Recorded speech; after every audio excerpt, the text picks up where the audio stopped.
چودھری غلام حسین صاحب آپ سے جاننا چاہیں گے ایک بڑا مارکا جس کو کہا جا رہا ہے، ایک تو اوورال پوزیشن پہ بھی اس بڑے مارکے میں ابھی پی ڈی ایم کا پارلیمان میں بھی اجلاس ہو رہا تھا، اپوزیشن کے چیمبرز میں بڑے کانفیڈنٹ نظر آ رہے ہیں. کانفیڈنس ان کا ویل پلیسڈ ہے یا کہ حفیظ شیخ کو لانا ہے، نظام کو بچانا ہے؟ بس اب میں اتنی ورسٹائل گفتگو تو نہیں کر سکتا جیسے آپ فرما رہے ہیں یا کاشف اور ثابت شاہ کی. میرے پاس تو ہارڈ فیکٹ ہی ہیں. وہ یہ ہے کہ یہ ایک نارمل الیکشن تھا سینٹ کے لیے، لیکن جب اپوزیشن نے مخدوم یوسف رضا گیلانی کو نیشنل اسمبلی کی سیٹ پر کینڈیڈیٹ بنا کے سامنے لے کے آئے ہیں تو اس کی سٹیکس جو ہیں بہت اونچی چلی گئی. تو یہ مطلب ہے کہ قومی اسمبلی کے 342 جو ہے سیٹس ہیں تو اس کی ایبسلوٹ میجارٹی جو ہے دکھانے کے لیے 172 ہونے چاہیے. تو کل 172 اگر لوز کر جاتی ہے گورنمنٹ تو پھر اخلاقی طور پر وزیر اعظم اپنے عہدے پر قائم نہیں رہ سکتے. He will be forced to resign. تو اس وجہ سے معاملہ جو ہے فورس ٹو ریزائن کی اگلی موو ہوگی نو کانفیڈنس کی، اور یا پریشر بلڈ اپ ہوگا اس پہ. مورل جو بات ہے نا جی، جب آپ ایک ووٹ ہوا ہے پوری قومی اسمبلی کا اور آپ کو 172 ووٹ نہیں ملتے، فرض کرے نہیں ملتے، ابھی تو میری بات جاری ہے نا، تو پھر then you have no moral ground to stay in the office that you are holding.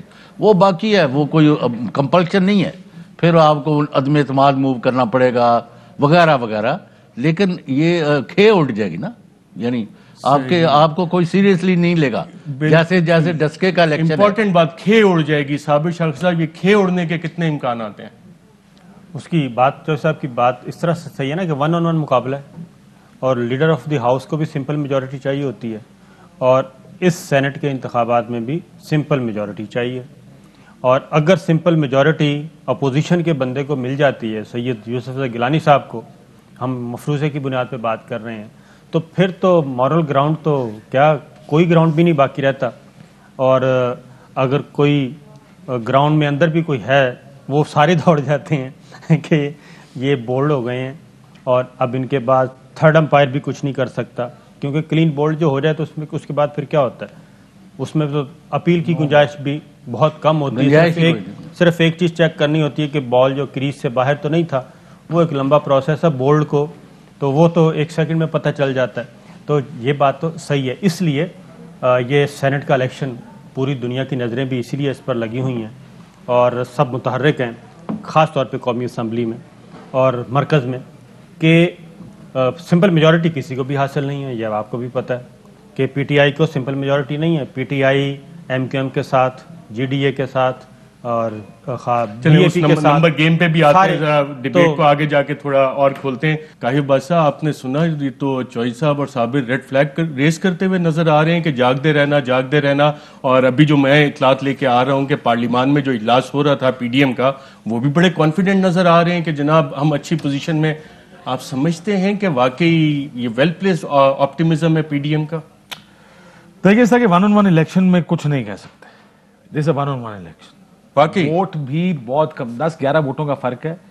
مجھے مشکل لگتا ہے کہ پی ڈی ایم 11 ووٹ توڑ سکے، میں مشکل لگتا ہے، لیکن انہونی بات نہیں ہوگی. کوئی ایسا کوئی بہت بڑا کوئی یہ نہیں کہ امپاسبل ہے کہ نہیں ہے. یا تو نا فرق 30 کا ہو، 40 کا ہو، یا تو ایک آدھے تعدی کو آگے پیچھے کرنا ہے، 3-4 لوگ آگے پیچھے اگر آپ لے جائیں ایک کلسٹر بنا کے، ممکن ہے.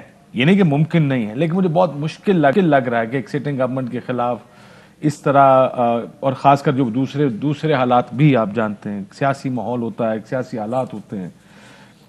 پی ڈی ایم جو اگر جیسا جو سیناریو ہے، یہ سب جانتے ہیں کہ اگر ہار گیا ووٹ، یہ تحریک انصاف سیٹ ہار جاتی ہے، حفیظ شیخ صاحب نہیں الیکٹ ہوتے، تو پھر جو کھلے گا اس کو بند کرنا یا اس کو کنٹرول کرنا بہت مشکل ہوگا. سو اس وجہ سے یہی موقع ہے بہت سو کے لیے کہ اگر وہ کنٹرول کرنا چاہتے ہیں تو یہاں پہ آ کے وہ کنٹرول کرنے کی کوشش. اور آج کی شام بہت اہم ہے، بڑی اہم شام ہے آج کی. جی اچھا، اب اس پہ صرف آج شامی پوری رات صبح تک. Fly with PIA and save gold. Register now. Scan QR code and register yourself to get gold and loyalty benefits. Powered by ARY Sahulat Wallet.